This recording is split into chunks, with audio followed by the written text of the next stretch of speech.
All right, lads, welcome back to me podcast, Cheaper Than Therapy. Mick Thomas here. I appreciate you coming on back to listening. Thanks so much for liking, subscribing, sharing, following. The support's been magnificent. So I greatly, greatly appreciate it. Here we are, just a few more sleeps to Christmas, right? Christmas is just there now, right around the corner. I know there's other holidays too, right? Isn't Hanukkah over though? I'm not sure. I got to check my calendar on that one. I thought Hanukkah was over. Could be wrong. And then all you Kwanzites, hope you're Kwanzing it up. And I don't know what the fuck you guys do for that holiday. I really don't know. I don't know what you celebrate. I should be more educated with this stuff. Right? I think we all should be more educated with this stuff because we all get pissy. Why do we want to say happy holidays? I want to say happy Christmas or Merry Christmas. Because there's more fucking bullshit holidays. Just like our bullshit holiday. Right? The magic is real. The magic is real. I've been having a good time. I'm up in Boston, Massachusetts, and gotta say it's an experience up here. It's definitely an experience. I've been up here for I'm up here for a few nights. What was it? Monday, Tuesday, Wednesday. I go home. Yeah, 4 days. 4 days in Boston. I got some stuff to do, right? Some stuff to do. But let me tell you, man, I was driving up here, and it's a nice drive. I left in the morning time, so I took the ferry from Long Island. It's always a good ride. Took the ferry from Long Island, and then from there I just drove up from Connecticut to Boston, which was only just 2 hours of where I had to go. And I look in my rearview mirror at one stage. I'm maybe 45 minutes outside of Boston. And I just happen to glance up in my rearview mirror. And I see this fucking huge crash. Right? Well, not a huge crash, but holy shit, was it dangerous. There was a tractor trailer, a truck, a lorry, as they say in Ireland or England or Scotland, Wales. This big lorry tractor trailer thing was driving along. And right next to it was a small Nissan, or Nissan, as they say here in America. It was a Nissan. I feel like I'm cold. Am I getting a cold? Do I sound like I have a cold? Sorry if I do. Anyway, so all of a sudden I don't know what happened if the Nissan tried to cut in front of the tractor trailer, which I think that's what happened, or the tractor trailer kind of lost track of what was happening. But what had happened was he cut in front of him, and all of a sudden the tractor trailer was pushing it. So now it's like, if you picture like a T shape, like the car's on front and the truck is pushing it. And I figured, right, all right, so now he can't. So I'm looking at this happen in my rearview mirror. Now, the guy obviously can't fucking just slam on his brakes, right? He can't slam on his brakes. So what's going to happen? Because then the truck will jackknife. That's what I'm looking for. So then the truck will jackknife or flip over or hurt more people. So the truck has to gradually slow down. So he's just pushing this car sideways all the way to fucking Boston. And it's going on for like 400 or 500 feet because he can't just stop and slam. And I wonder, like, what was the other person in the car thinking as you're getting fucking pushed by a tractor trailer so close to Christmas, right? How much did you shit yourself? I would have been bricking it. Being pushed along by a massive tractor trailer like that. So I see this right in my rearview mirror, and it's right behind me. It's the next set of cars that are right behind me. And I could have stopped, right? I could have stopped, but I didn't. I just kept going because I had to get to Boston. I figured that, you know what? There's a bunch of cars behind them. Let them pull over. Let them deal with it. How many times have you done that, by the way? How many times have you come across an accident, right? I went, fuck it, somebody else's problem. I'd like to help. That's what counts. The thought is what counts. Right? But we don't. We just keep on. I'm going to sneeze. Hang on. Fuck. Excuse me, guys. I sneezed, but on top of this, what I meant to say, what I should have addressed is that I have a cracked rib. I was at the gym the other day, and it's how I heard it. It didn't drop weight on me. I wasn't lifting anything. I was rolling. I rolled off the bench. I rolled off the bench to stand up from bench pressing really heavy weight, lifting really heavy, unnecessarily heavy actually, if I'm to be honest. Right? So I get up, I just lie on the bench and I go to get up. And what happens? I just I buckle. I can't move, I can't breathe. Now I've got this fucking awful rib problem. No matter what I do, where I go now, like if I take a deep breath, it hurts. Right? I can't work out now. That's weird that I can't work out. But I got to truck on. So I think it's 6 weeks to heal is what I looked up. And I didn't know. I thought maybe I pulled a muscle. And then I was talking to a comic friend who's also a physical therapist. And I was telling him what was going on. I was like, come here, put your hand up, blah, blah, blah. Gives me the old 1-2. And he goes, yeah, you got a cracked rib. Nothing I can do for it. Nothing I can take. I just got to sit there and let it heal. Right? So I'm supposed to take some pain medication. But I didn't bring any with me. Right? I didn't bring any with me. I'm useless. I'm the type of guy that I don't take medicine, so I don't know what to ask for now. In a fucking pharmaceutical. I walk in and go, my ribs are sore. Can't do that. So anyway, that was what's going on with me. And so then I get to my hotel, right? And my hotel is, I always stay in a nice little hotel up in Boston. It's very, very nice. It's a nice little suite.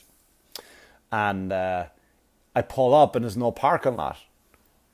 So like the guy comes out and he's like, yeah, man, you got to I fucking hate when I have to valet my car because I never have money on me. I've never any cash to tip him. And it's Christmas and now like I got to be like an asshole where you just got to pull up and I got to go, yeah, here you go, but here's my keys. Then I got to fucking, now I got to go down. I got to let him take my car down. He's got to come up and just like, and then he comes up the next morning because I didn't get a chance to go to the ATM, get any cash. Now he comes up, he's got my rent-a-car going. He's got the heated seats turned on, the heated steering wheel, the lights are on. Right? There's fucking Christmas music playing in my car. And what do I give him? Have a nice day. That's it. That's all I can give him. That's all I can give him. Have a nice day. Right? So then I go take money out of the ATM and I go, all right, because I never carry cash. So I'm like, all right, I got cash now. And then I drop my car off later that day and it's someone different. It's a different valet guy. So now what do? I give him the money and tell him to find the other guy? Hey, listen, can you share that with the guy who's on in the morning time? Because then I'll see the guy in the morning time and I'll go like, hey, did that guy, wait a minute, is this an episode of Curb Your Enthusiasm now that I think about it? Didn't that happen in Curb Your Enthusiasm? Fuck, I don't know now. Oh well, that's what's going on with my tip. That's what's going on with my tips. So then here's what I do, right? Now I'm up here doing some stuff. So I did something this week that I've never, ever done in my life. What's that? Get a laugh at a show? Ha! I roasted myself.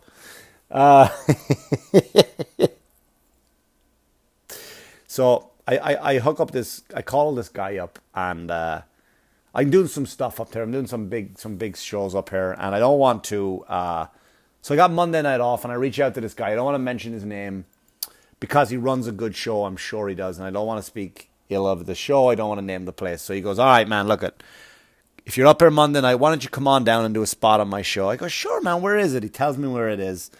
It's actually almost 4 miles from my hotel in Boston City. I go, fucking yeah, that'd be great. Let me jump in an Uber. Let me take an Uber over. So I get an Uber over. You know where it is? It's in the south side of Boston. Southie. Right? Right? Where all the colorful characters are. So I say goodbye to the Uber guy. I walk into this dingy place. Now, I guess the comedy show is located downstairs of this old bar. So I walk in and there's all these old Irish guys. Like all these old Boston. These guys with the fucking map of Ireland on their face. Right? So I just walk in and I go, all right, lads.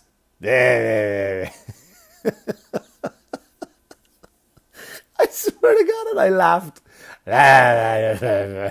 Like nobody could even say hello. It's almost like, fuck you first for being nice. So I laugh, and I see a sign for comedy show. And I go, all right, let me run down. I run some new jokes, and I'm up here in Boston. Let me have some fun. So I go downstairs, and I get to the bottom of the stairs, and I just see the room. And here's what the first thing I've ever done in my comedy career. I just went, nope. And I turned around and walked out. I just fucking left. I just left the show. I walked out. I was like, oh, shit, I feel terrible now. So I don't want to name the guy because I already sent him a message and I apologized. But I'm sure he puts on great shows, but it just wasn't for me that night. I wasn't feeling up to it. It looked like the type of show that I would be battling. Do you know what I mean? Like you go up on stage and you're going to battle the audience for attention, you know. And I don't want to do that. I don't want to do that. I don't want to have to fight for time. I don't have to be fighting for attention with some drunk people. I'm kind of over that now. I'm past that. I've paid my dues with those kind of gigs. You get nothing from it, you know. So I leave and I go, you know what? That was a shitty thing to do. So here's what I'm going to do now. I'm not going to get an Uber back. I'm not going to get a cab back. I'm in the south side of Boston. I'm going to walk back. Almost 4 miles. I'm going to walk back as punishment. Cracked rib and all. So I bundle up and off I go. And I go for my walk and I'm walking by right by Fenway. Right by Fenway Park, isn't it? Right there by the Green Monster. By the Green Monster there. So I'm walking along and I'm listening to music and I got my headphones in. It's getting chilly. And old Mick Thomas here doesn't have his hat on. It's getting chilly. Mick doesn't have his hat on. So what do? I go into Target. I'm passing by a Target and I walk in. And let me tell you something, man. Those Targets, that Target in Boston was phenomenal. Right? They really love their sports teams up here in Boston. The Bruins, the Red Sox, the Patriots, right? Fucking shelves as far as the eye could see of sports teams, of Boston sports teams. You go to New York, you don't really see that. Yeah, there's a few Yankees, a few Jets, bit of Mets. Nothing like the level that Target in Boston does. So I'm walking around Target. I'm looking for a hat and I'm having a jolly good time. You know why? They're playing Christmas. Let me tell you something, man. Man, can the Irish fuck up and ruin the magic of a good Christmas carol. Right? So I'm walking down the aisles and I'm listening to this Christmas music and it's being pumped out through the store. Here comes Santa Claus, here comes Santa Claus. It's beginning to look a lot like Christmas. And all you hear is you're trying to capture the magic of Christmas, and all you hear is Boston mothers yelling at their children in that oh so sexy accent, oh so attractive voice that they have in South Boston. Phenomenal. You're walking down the aisle. It's beginning to look a lot like Christmas. Where's your fucking sister? Where's your fucking sister? Everywhere you go, there's a tree in the Grand Hotel. She better not be over getting that fucking I fucking told her now. That fucking pisser. You tell that fucking pisser to get over here. There's a tree in the Grand Hotel. One in the park as well. Swear to God, these fucking cocksuckers in the fucking Christmas music. The sturdy kind that doesn't mind. Oh, it was magic. Just magic at its finest. And I was walking around, I swear to God, I was fucking dying laughing. And I had to put my headphones in because I didn't want people thinking I was laughing at them. I just wanted to walk through, and I was fucking hysterically laughing at that. Just to hear the anger battling against the magic of Christmas. It was fucking beautiful. Absolutely beautiful. So I stumbled out of Target and I walked back all the way back to my hotel, all 4 miles of it, and started to hurt my rib. Actually, really started to hurt my rib. The cold air with the deep breaths and stuff. So I didn't enjoy that part of it. But you know what? It was my penance for bailing on a gig. You know what I passed, which I thought was very, very funny? I'd never seen one before. It was a DNA testing center, right? A DNA testing center. And basically what it was is it's like the Maury show, except it's a place you go to. If you didn't want to go to the Maury show, you would just go to this place, right? You just walk in the door and they go, hey, yeah, can you just check if she's a whore? Excuse me? Yeah, I just, this kid over here, can you just check if it's mine? I just figured it was what a weird place to go. And I actually stood outside for a while. I did. I waited outside for a while because I just wanted to see a couple walk out. And just go, I fucking told you. See? I fucking told you. How funny would that have been? Right? Or some guy coming and going, hey, and he does like one of those dances that they do on the Maury show. Remember remember the Maury show? Is it still on? I always wished, I swear to God, I would consider myself like a decent dancer. I used to. I haven't danced in a long, long time. And I would always consider myself a decent dancer. But when I used to watch the Maury show, and when a guy found out he was not the father, and he would get up off the chair and do that, you know that shimmy thing they do? With the feet together and the knees together, and the bottom part is moving a different direction than the top part. And I remember just thinking, I love to dance like that. Where do they go? Where do you go for that? Do you go to a dance school and say, yeah, can I have that You're Not the Father dance? Where do you do that dance? Where do you pick that one up? I used to fucking remember that show, man. When you watched that show, didn't you always feel like a good person? Right? Didn't you, like, if you felt bad about yourself or guilty about anything, you said, you know what I'll do? Let me put on the Maury show. And I'll feel like a way better human. I'm a fucking king. I'm a saint. I'm a saint next to this guy. Right? And then the women would always just get up and run down the hall when they found out that the guy was like, shut up. You stop running down the hall and the camera crew just chases him down. It's fucking hysterical. I missed that show.